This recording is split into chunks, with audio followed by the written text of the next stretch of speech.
Freedom Radio Hour. Live on Capital Radio 91.6 FM. All right, everybody. Welcome to another edition of the Freedom Radio Hour. I'm your host, DJ Adam Cruz, and I have my fantastic co-host right here. Eddie Nicholas, what up, beautiful people, and welcome to 91.6 FM, the heartbeat of Sedan. We are so glad that you have decided to come and join us today. And you can check us out on wildmusicradio.com. That's right. So tonight, we're not only giving you fantastic music, but we're also here to be your number one source for music, business news, and trends from around the globe. I feel like I should have like a breaking news, like because there's just so much a flutter, as you say. So we have to talk about Facebook. Facebook right now is all in the news right now in terms of music business. You see, Facebook is very keen to take a huge bite out of the competition. In Facebook terms, that means going after the biggest streaming service in the world right now, arguably, which is Spotify. Yep. And the biggest video platform in the world, arguably, which is YouTube. Exactly. So what's happening right now is Facebook realizing that there's a lot of ad revenue to be made off the backs of not just videos, but music as well, is figuring, okay, we have to switch it up. Most recently, and in one of these technological summits, they seem to always happen, social media conferences and such. Which we're never invited to. I don't know why. But soon enough. But the head of Facebook, which is Mark Zuckerberg said in one of his many comments during one of these summits that he wants Facebook to be known by video first. So he wants it to be synonymous for video content. So you don't have to go very far in terms of research to realize what Facebook's up to. You know, very recently they launched Facebook Live. It's only been around for a few months, and it's quickly become one of the most popular items on the Facebook service. And not only popular, but a very powerful usage of that yes, because I used to think it was just like an ability for you to walk down the street and say I'm live, but to your very point, it took a deeper turn. Talk about that. Yes, it did, because we've had incidents where we had that gentleman where he was shot. Yes. On there, we now currently in the climate now we have our current Congress. Yes. Using Facebook Live to get their messages. That's across. right. Last year they had like a sit-in, right? And so when they C-SPAN was covering the whatever hearings that were occurring, and then when the sit-in happened, they turned the lights off and they basically shut it down. And so C-SPAN was no longer able to broadcast the sit-in because they shut it down. They shut down that session. Well, members of Congress took it upon themselves and they went Facebook Live, and they used another service too. I think it's called like Periscope. Yeah, Periscope. And they use Periscope to get online to their constituents and to the wider community to say, hey, we're sitting here, they've cut us off, but we could still go live. So you're right. And not only to their constituents, but we got to remember, Facebook can be viewed worldwide. Right. Depending on where you're at. That's a great segue, because it makes me think of the numbers here. You see, this time last year, Spotify was quite proud of themselves because they were touting 30 million paid subscribers. And so you and I were like, oh gosh, we wonder what the future will hold for streaming outfits like Spotify. And this year, Spotify has been puffing their chest out recently. Why? Because they have 20 million extra subscribers to add. They're now at 50 million paid subscribers. As many and I'm going to say it, as many folks as Congress wanted to get rid of for health care. So, see? Very interesting point. Spotify, so they have their 50 million that they're very happy to brag about, but on the wider scale, they have 125 million total subscribers. Why there's a difference? Because don't forget, they have that huge free tier. Yeah. So when you add the free tier and the paid, they're very, very pleased with themselves right now, to the point where Spotify is looking up to buy up some perhaps TV services, TV series, apps and such. So they too are keeping their eye on their major competitors, which look like to be this Netflixes of the world, etc. Anyhow, so Facebook, very aware of all of this, has taken time to staff up.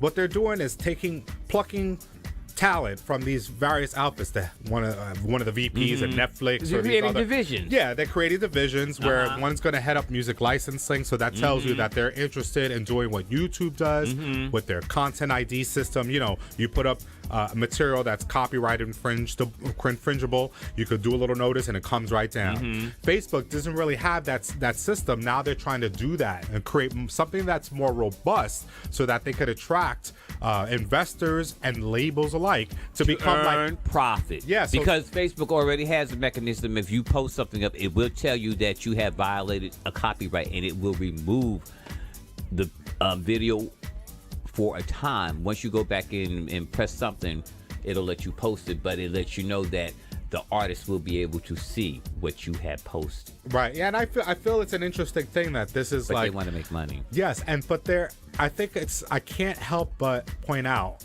that Facebook is like behind the 8 ball. They're not innovating right now. They're basically trying to do catch up, and I wonder if this is going to be a sign of some problems ahead, not just this promising future of the audio and video dollars that they're hoping to get by switching things up. Let's take a break. When we come back, we're going to talk further about what Facebook plans to do, and then we're going to talk a little bit more about the latest goings on with the data game. You know how they collect data on you? We're going to talk more about why it's important for you to know that right here. Where? 91.6 FM, the heartbeat of today. Freedom Radio Hour, y'all.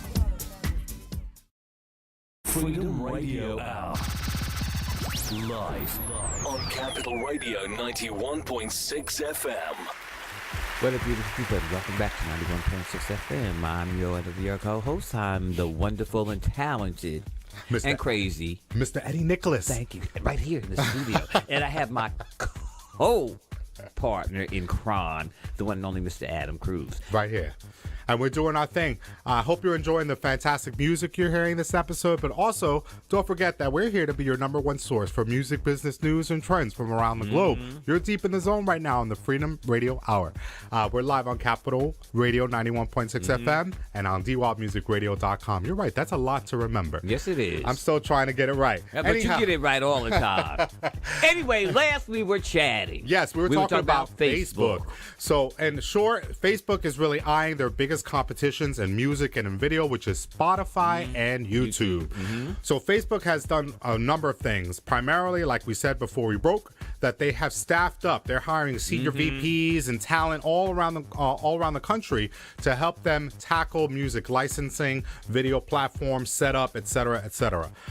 So the other thing that it's really interesting to know is this comment that Mark Zuckerberg, the CEO of Facebook, said. Before we broke, we mentioned it, that Mark Zuckerberg said that he wants, and I'm paraphrasing, Facebook to be synonymous with video first. You see, and that's kind of a quagmire because you know Facebook to be a social media And you know giant. that's the catch line right there. What? Facebook video first. See, and I'm sure that's a slow. You know what? I feel like you're an oracle sometimes, Eddie.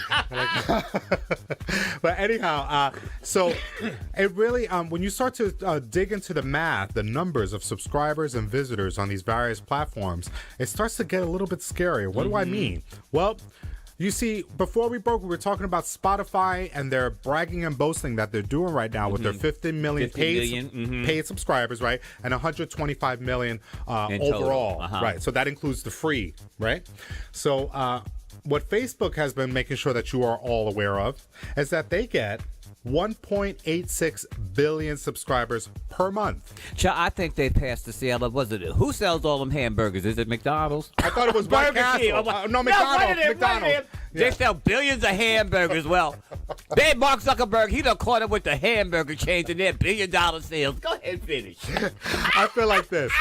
What's happening is this really interesting thing where Facebook is essentially trying to make this very valid and scary argument that with their 1.86 billion, Round it off to 1.9, call it a no, just call it 2 billion. Yes, you might as well. With their 2 billion monthly active users per month, Facebook argues that all they have to do is convert 2.7% of that, and that is not to paid subscribers. That's not a lot. That is not a lot. And so what I'm saying, why is that scary? Because they could essentially, through their power, their size, crush Spotify, the biggest music streaming outfit, like a grape Why? Because when you think about it, if they only have to take but 2 or 2.7 or less percent of their audience and convert them to pays, imagine what they do when they get to 5% pays, 6%. Look at Spotify. They're out here bragging that they've grown in size. It stands to reason that Facebook will be planning to grow in size as well. So their size growth is much bigger than, say, Spotify's, because look at the size of the active users per month. This is why this is problematic. You have to be aware of if you're and this is worldwide. Right. This is worldwide. And it changes a lot of things. And not only is it scary for the biggest streaming outfit like a Spotify to consider, it's also scary for a YouTube to consider. Think about your very point that Facebook Live, the live mechanism that they allow you to do with their camera and such, and video, it's gotten so popular that it's permeating popular culture. It's changing political landscapes. That tells me that Facebook Live is not going anywhere. Now, to be fair, YouTube does have a live. Yes. They have a live feed, but it's not as popular or in use as often as we see Facebook Live being Well, I utilized. think this is the perfect segue, because the reason why I argue that Facebook Live has become much more popular than YouTube could ever be in terms of the live portion of it is because Facebook Live is so personal and so quick and so there's an ease of use that I argue isn't as prevalent on the YouTube service. All you got to do is go boom on your phone and you're there. There's no signing up or whatever and I don't pretend to know. Let me put that out there. I don't know the process to go live on YouTube as well as I do. Same process. You go press the button and you're on. Yes, but why is it that there seems to be more of a tendency towards this live mechanism with Facebook, who's newer than YouTube that's been around? Because Facebook is more interactive. Facebook gives you immediate interaction. But this is why I think YouTube should also be very scared by the prospect of YouTube's format is not like a Facebook. If it was like a Facebook format where they may be trying to, get that where you post pictures and all of that stuff, but that's a video.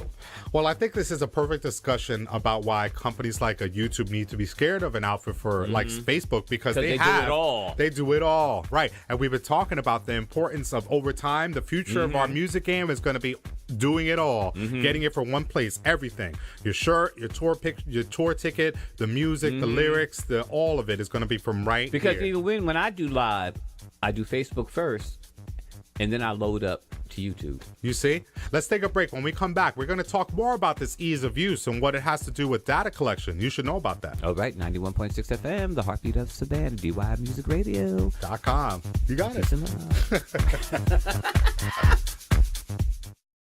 Freedom Radio Hour. And we're back live on Capital Radio 91.6 FM, the heartbeat of Sudan, and on the web at dywildmusicradio.com. You're deep in the zone right now on the Freedom Radio Hour. We're your number one source for music business news and trends from around the globe. I'm here with my buddy Eddie Nicholas, and I'm Adam Cruz. Oh my gosh, I feel like I want to jump right into this discussion we were about to have about ease of use. What are we talking about? You see, when you sign up from the beginning of time, go back to Facebook, go back to MySpace, go back to earlier than that, go into like Friendster, or even if your earliest recollections of social media. Do you remember your very first social media account? The very first. Oh my goodness. I think mine was AOL, because AOL had the chat room and all that. Yeah, so I think that was mine. Either way, what's happening over time is there have been articles. Napster. Oh, right. That's an interesting. We'll bring that up too. What we're noticing, and of course, what I'm about to bring up, for many of you already recognize, but for some, it might be something you should be aware of. There have been data collecting and data collections on you since the beginning of online's inception. The birth of online meant that they were collecting data on you. You see, when we think about data collection, you think, oh, this must be what Facebook does. They collect the basic stuff, your age, your gender, your location, and your interest based on the likes you click on, right? That's more of the basic idea. And when we think about data collection, you think maybe that's what they're collecting. But I want you all to go deeper with me down this little rabbit hole and talk about how important it is for us to be aware about data collection. Early on, they were interested in knowing these basic things: your age, your gender, your location, right? Like a census. Yes. like a census. But over time, they started to solve problems as they continued to collect in more advanced ways. What do we mean? Well, users for some of these services said, well, if you're going to charge us for each download, say for iTunes, then we have to make it easier. I have to enter my number every time and all that. So iTunes and Apple, the owner, said, okay, fine, we'll do ease of use. We'll make it so that you could remember the card number and your information, so that every time you want to buy a download, all you got to do is go bloop and buy. So now there's ease of use. So customers were like, great, we'll buy more music now because it's easier. I don't have to plug in my number. Well, that's a form of data collection. Now they kept all your credit card information over time. For hackers. So we talk about ease of use. To your very point, think about hackers' ease of use. I'm talking about their quick ability to take the information that's being stored that's been to make encrypted. it yes. And it's supposed to be safe and secure. Yes, but I don't feel nothing secure. All you got to do is go to our U.S. Political climate to know hackers are coming from all over the globe, compromising systems, etc. So it stands to reason that something more basic like credit card information storage would be prone to hackers if you're thinking your information's kept and saved because you want it easier for you. And also, you know, when we talk about data, especially in the usage of things like Facebook and YouTube and all of that, they collect that data so that they can direct that data to advertisers. Well, this is the next point. So we talked about ease of use. So some of it was like dealing with a problem. The customer complains there's too many steps. We could save your information. That's a form of data collection. To your very point, it leads us to the next point, which is data collection became more advanced as the consumption formats changed. As we identify Adam Cruz as a person who likes to eat vegetables, that likes to go to the movies, that likes to drive a car, that doesn't like to do this. So what they're going to do, they're going to target him and they're going to put him in that pool of data, which is we the people. We become statistics and numbers, and in that pool they come up with how to direct information to you to get you to either purchase or to get you interested in whatever product they're trying to push your way. Exactly. I couldn't have said it better myself. Thank you. I want to say that the point of this is that what they've done now is they've gone from basic to advanced. The advanced side is, to your very point, what this is called, what you just described, is called a taste profile. What these companies of what you like. The labels are building that up over time. It's not just advertisers. These are record labels as well. And you know, and we build their mailing list from that. Actually, we got to go back to early media. Look at the radio and early television. They all tried to identify audiences of where they could project their projects to. Yes, but data collection was even so rudimentary when you consider the advances that are available now. Now they, to your very point, they could break down your whole profile of what you're into and what you're not into, when you're going to go online, when you're not going to go, and all of this results in very targeted marketing. We've been covering this in episodes, how audio that you listen to with commercials in it will now have more customized, targeted marketing towards the things you like, and how that's a problem because now you can't discover things you don't even know about because you're being constantly fed with advertisements off the safety, the things that you know are safe and that you know and tried are true. But what about discovery of things that are unknown? Because what it will say is, this is also recommended for you. Exactly. But I want you to be aware, why are we talking about data collections? Anytime you click on a terms and conditions, anytime you sign up for any sort of online thing, you want to take advantage of their ease of use tools, that's another form. And they're taking all this data and they're creating a profile about you that just doesn't target basic things to you, but they get very advanced. And you could imagine over time what that might look like when Facebook's developing video, music content, what that advertising is going to look like. Facebook dossier. Thank you. With that, that's all the time we have. Thank you so much for listening to the Freedom Radio Hour. And of course, check out EddieNicholas.com, DJAdamCruz.com, and post a comment under everything we're posting at FreedomRadioHour.com. We'd love to hear from you. Definitely check out our free app, because we have a fantastic app where you can get all this business news, our videos, and our audio all available at the fingertip for free. Download it now for Android and iPhone users. Search us out, Google Play, and within the App Store. 91.6 FM. Peace. I thought you were going to say it, and DWildMusicRadio.com. And DWildMusicRadio.com.